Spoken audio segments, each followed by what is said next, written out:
تو اللہ تعالیٰ فرماتا ہے فذرہم فی غمرتہم حتی حین، تو تم ان کو چھوڑ دو۔ کیا یہ خیال کر رہے ہیں کہ وہ جو ہم ان کی مدد کر رہے ہیں مال اور بیٹوں سے،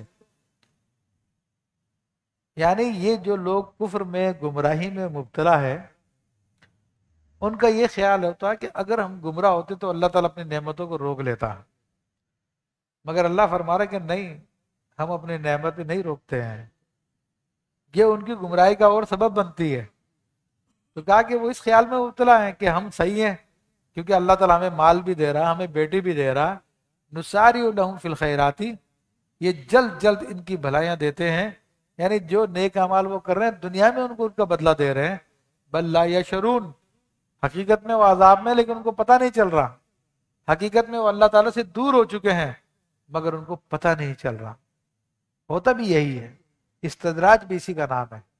بندہ اگر سیدھی راہ پہ چل رہا ہے، اللہ تعالیٰ کے ذکر و اذکار میں لگا، قرآن کی آیتوں کے ذکر و اذکار میں لگا ہوا ہے، تو شروع میں گناہ کرتے ہوئے ڈرتا ہے، لیکن دو چار گناہ اس سے سرزد ہو جائے اور وہ دیکھتا ہے کہ نہیں میرے عمل میں تو کوئی فرق نہیں پڑا، لوگ اب بھی میرے پاس آ رہے ہیں، میں پھونکے مار رہا ہوں ان کو فائدہ ہو رہا، میں تعویذات دے رہا ہوں ان کو فائدہ ہو رہا، تو پھر وہ اور گناہوں میں لگ جاتا ہے اور زیادہ جری ہو جاتا ہے۔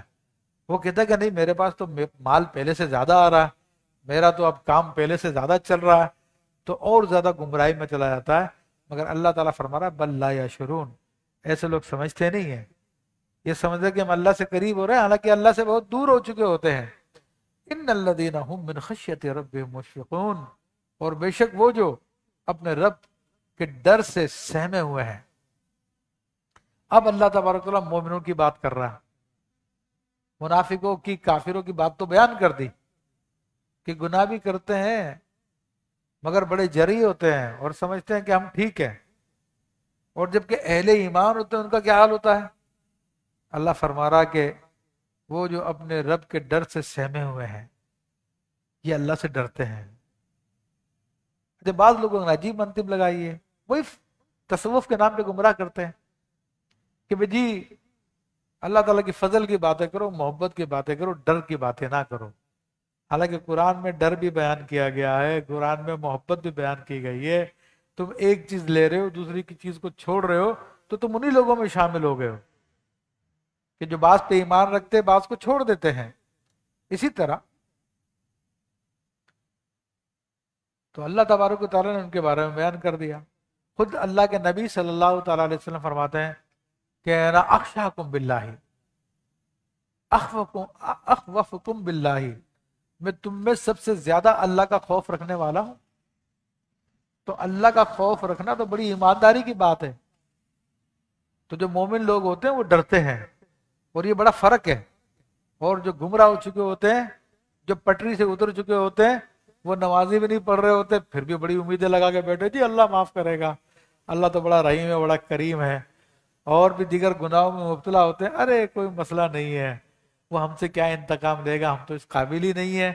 اس قسم کے فلسفے چھوڑ کے لوگوں کو گمراہ کرتے ہیں۔ اللہ ہم سب کو بچائے۔ پھر مزید اللہ تعالیٰ مومنوں کی علامتیں بتا رہا، سچے ایمان والوں کی علامتیں بتا رہا، والذین هم بآیات ربهم یؤمنون، اور وہ جو اپنے رب کی آیتوں پہ ایمان لاتے ہیں، یعنی ساری آیتوں پہ ایمان لاتے ہیں، ایسا نہیں کہ بعض کو چھوڑ دیا بعض کو مان لیا، ساری آیتوں پہ ایمان لاتے ہیں۔ تو اس کی بڑی ڈیٹیل ہے، بڑی تفصیل ہے، کیونکہ اگر میں ایک بات کی بھی اس کی تفصیل بیانہ شروع کر دوں تو 1 گھنٹہ 1.5 گھنٹہ 2 گھنٹے کافی نہیں رہیں گے۔ لیکن اکثر جو گمراہ فرقے ہیں وہ اسی میں مبتلا ہے۔ یعنی جیسے ایک مثال میں دے دوں، تفصیل میں نہیں جا رہا، کہ نبی کریم صلی اللہ تعالی علیہ وسلم کے علم غیب کا عقیدہ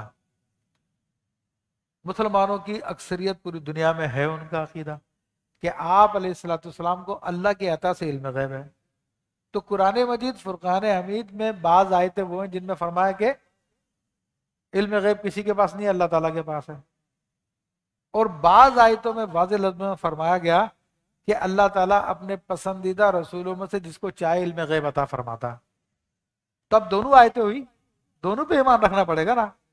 اب جو یہ کہتا ہے کہ نہیں جی ان کو کوئی علم غیب نہیں ہے، تو پھر ان آیتوں کا انکار کر رہا ہے جس میں اللہ تبارک و تعالیٰ فرما رہا ہے کہ اپنے پسندیدہ رسولوں میں سے جس کو چاہتا ہے علم غیب دیتا ہے.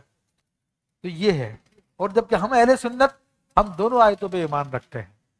ہم کہتے ہیں کہ جن آیتوں میں اللہ نے فرمایا کہ کسی کو علم غیب نہیں ہے، مراد یہ کہ کسی کو ذاتی علم غیب حاصل نہیں ہے.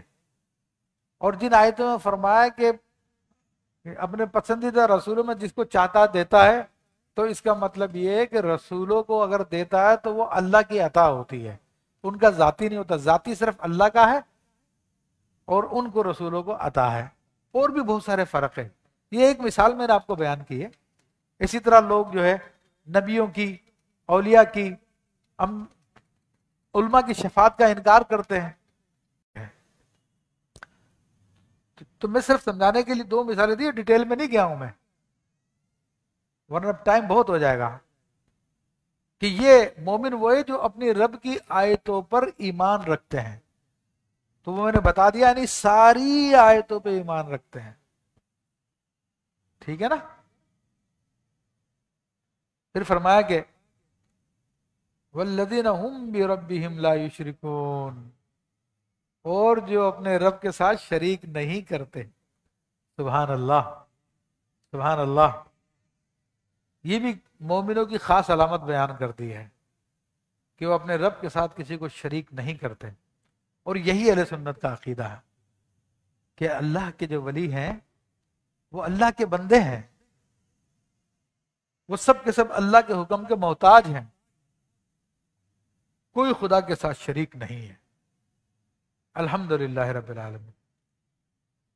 اور یہ ہمارے علماء نے اپنی کتابوں میں لکھا ہوا ہے، بزرگوں نے اپنی کتابوں میں لکھا ہوا ہے کہ خدائی کے لائق صرف اور صرف اللہ تعالیٰ کی ذات ہے.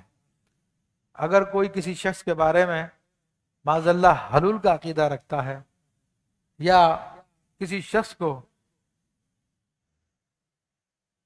یہ سمجھتا ہے کہ وہ خدا ہے، تو وہ قرآن کی ان تمام آیتوں کا منکر ہے جن میں اللہ تعالیٰ نے توحید کی بات کی ہے.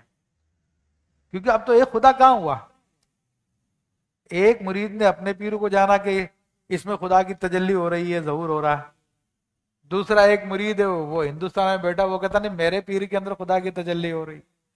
تیسرا مرید جو ہے وہ امریکہ میں بیٹھا، نہیں میرا پیر جو اس میں خدا کی تجلی ہو رہی ہے. ارے تو بھائی خدا تو ایک ہی ہے، مگر یہ 3-4 کہاں سے آگے اتنے سارے؟ وہاں پہ بھی پہنچاؤ خدا، وہاں پہ بھی خدا پہنچاؤ، وہاں پہ بھی خدا. تم نے انسانوں کو خدا بنا لیا. تو اس لیے بار بار کہا جا رہا ہے کہ والذین هم بربهم لا یشرکون، اور جو اپنے رب کے ساتھ دیتے ہیں، یعنی اللہ کی راہ میں دیتے ہیں جو اللہ نے ان کو دیا، مگر کس حال میں؟ ان کے دل ڈر رہے ہوتے ہیں کہ ہمیں اپنے رب کی طرف لوٹ کے جانا. اب کیوں ڈر رہے ہوتے ہیں ان کے دل؟ کہ باقاعدہ ام المومنین عائشہ الصدیقہ رضی اللہ تعالیٰ نے رسول اللہ صلی اللہ علیہ وسلم سے سوال کیا، یا رسول اللہ صلی اللہ علیہ وسلم کیا اس سے مراد وہ ہیں جو زنا کرتے ہیں، جو چوریاں کرتے ہیں، پھر اللہ کی راہ میں خیرات کرتے ہیں؟ تو اس بات سے ڈرتے ہیں کہ ہم چور ہیں، ہم زانی ہیں، پتہ نہیں ہماری خیرات قبول ہوگی یا نہیں ہوگی. تو اللہ کے حبیب صلی اللہ علیہ وسلم نے فرمایا کہ نہیں عائشہ، اس سے مراد وہ ہے جو نیک ہے، نمازی ہے، زکوٰۃ دیتا ہے، اللہ تعالیٰ کی فرما برداری کرتا ہے، پھر بھی اللہ کی راہ میں صدقہ دیتا ہے، تو اس کے دل میں خوف ہوتا ہے کہیں میرے غیر مخلص ہونے کی وجہ سے اللہ کے بارگاہ سے رد نہ کر دیا جائے. یہ مومنوں کا حال ہوتا ہے.